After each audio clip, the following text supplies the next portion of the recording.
चलिए आज हम लोग शुरू करने वाले हैं क्लास 10th साइंस का पहला चैप्टर, जिसका नाम है रासायनिक अभिक्रियाएं एवं समीकरण।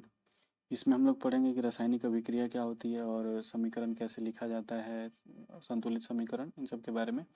सबसे पहले इसमें शुरू करेंगे हम लोग कि भौतिक परिवर्तन और रासायनिक परिवर्तन दोनों क्या है, जो हम लोग पीछे की कक्षाओं में पढ़ चुके हैं। तो चलिए शुरू करते हैं इसे। जैसे सबसे पहले हम लोग यहाँ देख सकते हैं कि भौतिक और रासायनिक परिवर्तन हमें पढ़ना है। तो सबसे पहले रासायनिक परिवर्तन, जैसे रासायनिक परिवर्तन में क्या होता है कि कोई भी दो चीज़ें आपस में अभिक्रिया करके, या जब भी कोई परिवर्तन हो और उसमें कोई नया पदार्थ बने, नए पदार्थ बने, तो उसे हम बोलते हैं कि रासायनिक परिवर्तन हुआ है। जिसमें क्या होता है कि नए भौतिक और रासायनिक गुणों वाले एक या एक से अधिक नए पदार्थ बनते हैं। जैसे यहाँ पे हम देख सकते हैं कि जब कॉपर सल्फेट लोहे के साथ अभिक्रिया करता है तो दो नए पदार्थ अर्थात फेरस सल्फेट भी बनता है और कॉपर भी बनता है। जैसे यहाँ देख सकते हैं, ये कॉपर सल्फेट का घोल है नीले रंग का, जिसमें हमने आयरन की कील को डाला है।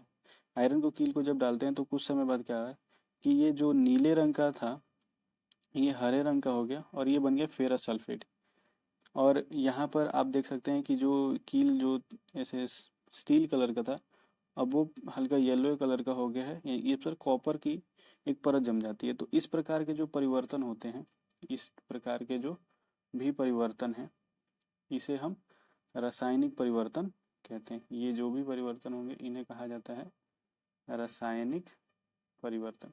ठीक है, आगे हम लोग इसमें देखेंगे कि ये जो रासायनिक परिवर्तन के बाद भौतिक परिवर्तन जो होता है, भौतिक परिवर्तन में सिर्फ रंग या अवस्था में परिवर्तन होगा, लेकिन कोई नया पदार्थ नहीं बनेगा। इसमें क्या होगा कि सिर्फ रंग और अवस्था में परिवर्तन हो जाएगा, कोई नया पदार्थ नहीं बनता है।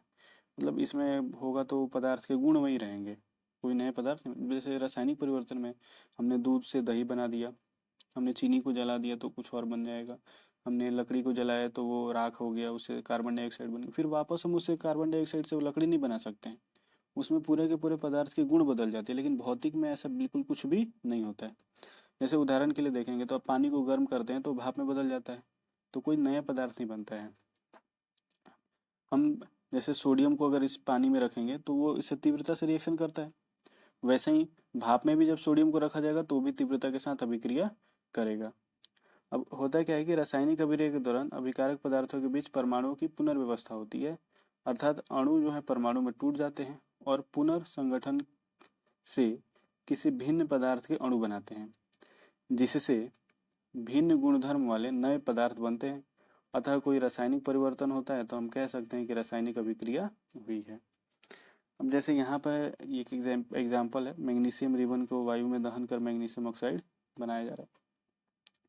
जैसे क्या हुआ कि मैग्नीशियम लिया गया Mg और उसे ऑक्सीजन के साथ जब जब जलाएंगे तो अभिक्रिया होगी ऑक्सीजन के साथ, तो वो बनता है MgO।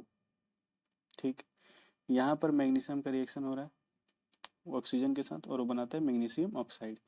यहाँ क्या होता है कि मैग्नीशियम और ऑक्सीजन के जो अणु हैं वो आपस में, उनके आपस क्या बन, जैसे ऑक्सीजन दूसरे ऑक्सीजन से ऐसे जुड़ा हुआ है तो इनका ये बॉन्ड टूट जाएगा, इनका आबंध टूट जाएगा और ये जाके जुड़ जाएंगे मैग्नीशियम के साथ ऐसे।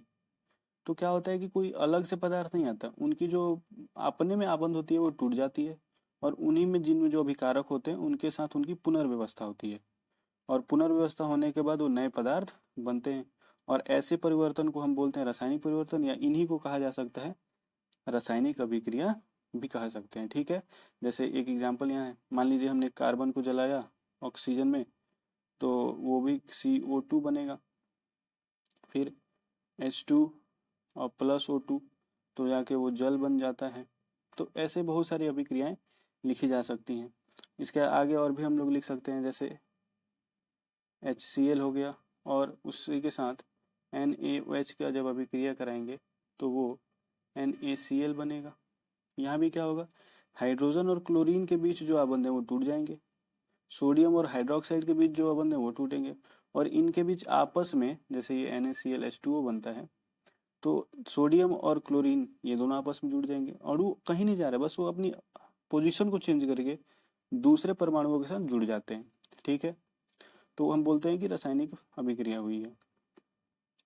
आगे इसमें देखेंगे हम लोग कि निम्नलिखित में से अगर कोई भी अवलोकन होता है तो हम समझ सकते हैं कि वहाँ पर रासायनिक अभिक्रिया हुई है।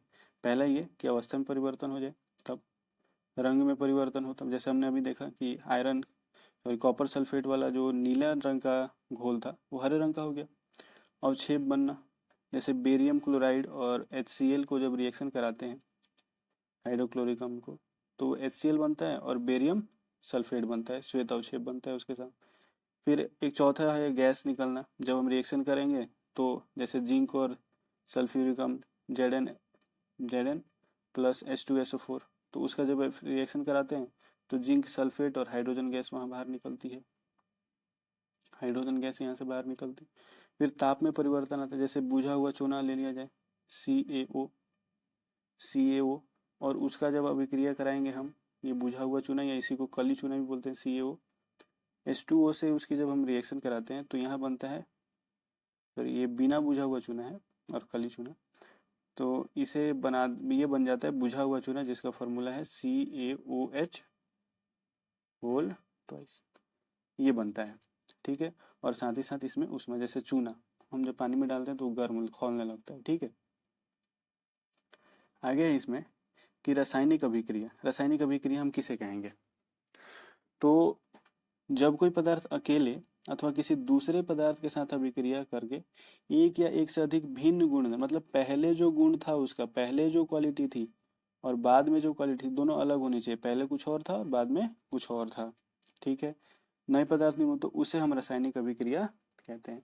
अब रासायनिक अभिक्रिया में भाग लेने वाले पदार्थ को अभिकारक कहा जाता है, और रासायनिक अभिक्रिया के फलस्वरूप जो पदार्थ बनते हैं उसे हम उत्पाद कहते हैं।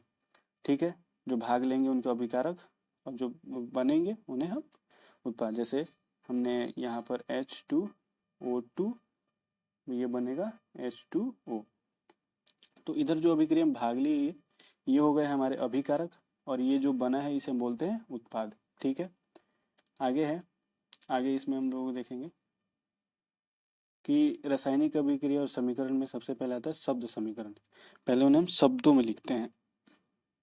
तो शब्द समीकरण एक रासायनिक प्रक्रिया है या रासायनिक अभिक्रिया ही बोल सकते हैं इसे, जिसे रासायनिक सूत्रों के बजाय शब्दों में व्यक्त किया जाता है। नाम में ये शब्द समीकरण, यानी उसे सूत्र में नहीं लिख के, जैसे हम जब लिख रहे थे Mg मैग्नीशियम और ऑक्सीजन, तो उसे मैग्नीशियम प्रतीक में नहीं लिखे, उसके सिंबल्स में नहीं लिखे, उसके नाम में लिखेंगे मैग्नीशियम, इस तरीके से, तो उसे हम बोलते हैं कि वो शब्द समीकरण है। जैसे मान लीजिए जैसे हमने लिखा था हाइड्रोजन H2 और प्लस O2, तो उसे हम ऐसे सिंबल्स में नहीं लेके लिखेंगे हाइड्रोजन हाइड्रोजन करके और प्लस फिर ऑक्सीजन प्लस ऑक्सीजन ऐसे करके लिखेंगे, तो इसे जो ये समीकरण होगा इसे हम बोलेंगे कि एक शब्द समीकरण है। इससे क्या होता है कि इससे हमें अभिकारक और उत्पाद दोनों को पहचानने में बहुत अधिक मदद मिलती है। ठीक है, अब रासायनिक अभिक्रिया के समीकरण में हम जब भी लिखते हैं तो तीर के बाईं ओर, जैसे ये तीर है यहाँ पे, तो तीर के बाईं ओर लेफ्ट साइड हम अभिकारक को लिखते हैं और राइट साइड हम उत्पाद को लिखते हैं। जैसे यहाँ पे भी उदाहरण लिया गया है कि शब्द समीकरण का, सोडियम प्लस क्लोरीन ये मिलकर बनाते हैं सोडियम क्लोराइड, जैसे Na प्लस Cl ये मिलकर बनाते हैं NaCl, यहाँ पे ये चीज़ लिखी गई है। आगे है समीकरण में कहना क्या चाहते हैं ऊपर इस शब्द समीकरण में कि सोडियम क्लोराइड बनाने के लिए सोडियम क्लोरीन के साथ प्रतिक्रिया या अभिक्रिया करता है। उसी तरह देखेंगे मैग्नीशियम और ऑक्सीजन ये आपस में रिएक्शन करके मैग्नीशियम ऑक्साइड बनाते हैं। तो यहाँ भी वही है कि मैग्नीशियम ऑक्सीजन सभी अभिकारक हैं और मैग्नीशियम ऑक्साइड इसमें उत्पाद है। यानी तीर के बाएं तरफ हम अभिकारक को, रिएक्टेंट जिसे हम रिएक्टेंट भी बोलते हैं, ठीक है, और इधर जो बना है उत्पाद जिसे प्रोडक्ट भी बोला जाता है। तो तीर के बाएं तरफ अभिकारक को और तीर के दाईं तरफ उत्पाद को लिखना चाहिए, लिखा जाता है। आगे इसमें हम लोग देखेंगे कि फिर जैसे कि तत्वों की प्रतीक और संयोजकता के बारे में, अब हम उन्हें समीकरण के रूप में लिखेंगे। ठीक है, उनके प्रतीक के साथ, उनकी वैलेंसी के साथ ऐसे। तो एक प्रतीक एक तत्व के लिए रासायनिक कोड है। देखिए, एक मतलब कोई भी एक तत्व है हमारे पास, मान लीजिए कार्बन है, तो कार्बन को हम पूरा कार्बन तो लिखेंगे नहीं, वो हमारे लिए सुटेबल नहीं है, तो उसे लिखा जाता है सिर्फ सी। तो एक कोड जैसा ही है उसके लिए, ठीक है। और प्रत्येक जो भी तत्व होते हैं, जैसे ये एक अक्षर का है, कोई दो अक्षर का होता है, जैसे जिंक भी दो का है, लेकिन वहीं पे सल्फर एस सिर्फ सिंगल होता है। फिर गोल्ड देखेंगे तो ए यू, या सिल्वर को देखेंगे तो ए जी, ये सब दो अक्षर में इनके नाम को संक्षिप्त में लिखा गया होता है ये। अब संयोजकता जो है, वैलेंसी जो है, वो किसी तत्व की संयोजन क्षमता है कि वो कितने इलेक्ट्रॉन देगा या फिर कितने इलेक्ट्रॉन किसी से लेगा या साझा करेगा। जैसे यहाँ ऑक्सीजन लिखा गया, तो ऑक्सीजन का वैलेंसी 2 होता है। इसका मतलब ये है कि ऑक्सीजन 2 इलेक्ट्रॉन लेगा, ठीक है। ऑक्सीजन क्या करेगा, 2 इलेक्ट्रॉन लेगा। वहीं सोडियम की वैलेंसी +1 है, तो ये 1 इलेक्ट्रॉन किसी को भी देगा, ये हमें बताता है, ठीक है। फिर हम रासायनिक समीकरण कैसे लिखते हैं, तो किसी रासायनिक अभिक्रिया को अभिकारकों और उत्पादों के प्रतीक और रासायनिक सूत्र के रूप में प्रदर्शित करना रासायनिक समीकरण कहलाता है। मतलब जब हम शब्द समीकरण को शब्द के बदले उनके प्रतीकों और सूत्रों के साथ लिखेंगे, तो उसे हम कहते हैं कि वो रासायनिक समीकरण लिख रहे हैं। जैसे यहाँ देख सकते हैं ZNS, फिर यहाँ तनु है, सल्फ्यूरिक अम्ल है H2SO4, तो वो मिलकर बनता है ZnSO4 zinc sulphate plus hydrogen, जो ऊपर देख सकते हैं गैस जा सकती है। अब रासायनिक समीकरण लिखते हुए हम कुछ बात ध्यान रखते हैं, अगर हम किसी ठोस को लिख रहे हैं तो वहाँ S लिखते हैं, जैसे जिंक यहाँ ठोस है तो उसके बगल में S लिखा है। तरल पदार्थ होता है तो उसे हम L लिखते हैं, जैसे जब हम पानी जल बनता है H2O, तो उसके बगल में L ऐसे लिक्विड तरल लिखा जाता है। गैसों के लिए G लिखते हैं। और जलीय घोल, जैसे यहाँ पे देखिए, अब ये तनु सल्फ्यूरिक अम्ल है, तो वहाँ पे एक्वस लिखा गया है, यानी जलीय घोल है वो। फिर प्रतिक्रिया में उत्पन्न गैस के लिए ऊपर की ओर तीर बनाते हैं, जैसे हाइड्रोजन गैस से बाहर निकल रही है तो उसके लिए वो हो गया। और जब अवक्षेप बनता है तो उसके लिए नीचे, जैसे बेरियम सल्फेट बनता है, तो उसके लिए हम क्या करते हैं, नीचे से तीर बना के लिखते हैं। तो आज के वीडियो में इतना ही, इसके आगे इस चैप्टर में हम लोग कंटिन्यू करेंगे, और तब तक के लिए धन्यवाद।